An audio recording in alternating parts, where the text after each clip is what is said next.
and welcome. This is Zoe here. I'm going to discuss in this video the digestive system. Specifically the connection point between the different parts of the digestive system and what we can do with our hands to help move things along. So first of all, things typically move in a clockwise direction. So at the connection points, so between the esophagus and the stomach, there's the sphincters. So they're like spinny valves that help to regulate the flow and how things move. So what we can do is palpate where they are, so touch it, and they have a specific texture, kind of harder, and some of them kind of feel like a shelf. So at those points, we can engage the tissue with our palm of our hand, either on the thumb side or the pinky side. Engage the tissues, decompress halfway, and then feel, is there a spin? Does it go clockwise? Does it go counterclockwise? No judgment, whatever direction it goes, we just allow it to go that direction, support it. If it's counterclockwise, it will typically spin back on its own, like a spring, once we pay attention to it.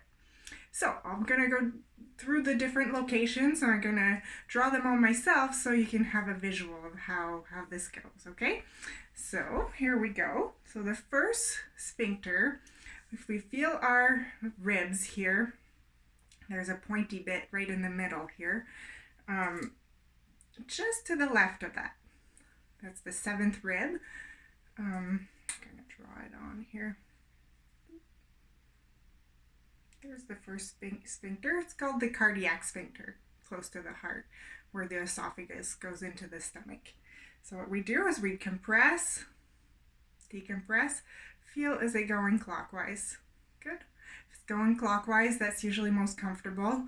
If it's going counterclockwise, sometimes that can cause some heartburn, it can cause digestive discomfort, that kind of thing. So helping it treat it tends to feel good. The next one, if we start at our belly button, put the pinky in line with it, it'll be in the crook of our thumb, right in line. And if you just drag the fingers in the middle here, it feels like a shelf right there. That's the pyloric sphincter. It's where the stomach empties into the small intestines. Okay, so you compress, decompress, and feel. If you don't feel anything, that's okay. Try again, relax your hand, allow the sensation to come in, compress, decompress halfway, spinning clockwise there. The next part would be, well, there's two on either side of the belly button here. So the way the food moves, it would go to the right, through the first part of the small intestine, which is called the duodenum. And it's like more, this part of the duodenum is where the bile salts come in, the pancreatic juices come in to help digest fats and all that. So this one often can cause heartburn if we've had too much fat, or if there's no gallbladder there, or that kind of thing. So this one feels more like a P. So it's in line with you make a line with your clavicle, your collarbone here, midway. So it happens to be where my bathing suit is here. So a line between the two, and it's about 2 fingers up from there. And you'll feel it's like a pea-sized spot here. So mine's going counterclockwise right now. So just support that. And then it's going even more counterclockwise. So as you treat, you might feel relaxed. And there I feel it re-spinning in the more comfortable direction. I can recheck. Now it's doing well. Okay, the next part here, the duodenum is like a D. Okay, it's like a C or D, like that. It's got different flexures, and it goes into the small intestine with all the loops of where we do most of our absorption is. So that's the DJ junction, duodenum, jejunum junction here. So about the same here, mid clavicle on the other side, in line with the belly button. Couple fingers up from there, and this one too is like a shelf. Okay, let's feel it. Compress, decompress halfway, and I got the clockwise going there.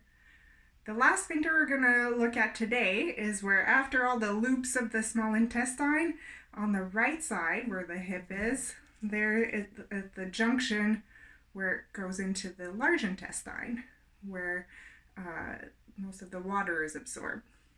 So it gets into that solid state. So there's the ascending colon, descending colon, ascending, transverse, then descending colon. Finally it goes to the sigmoid and the rectum and out. So the junction here, that often gets locked if there's constipation, that kind of thing. So it's a nice one to check in if you've got slower movement going on. Even for diarrhea, anything that the flow is just not quite right. Between the belly button and the hip bone, so you find your hip bone, you make a diagonal line like that, 2 fingers in and 2 fingers up, approximately there. And it feels there's like a divot there. Okay, and you compress, decompress. Right now it's going well for me. Sometimes it tends to lock up. These two tend to go together. They're the pyloric and but not necessarily. So right here, we've got the 5 different connection spots of the digestive system, and we can use our hands to help things move better. I hope this is helpful for you. Feel free to ask any questions, clarification, and enjoy. Thank you.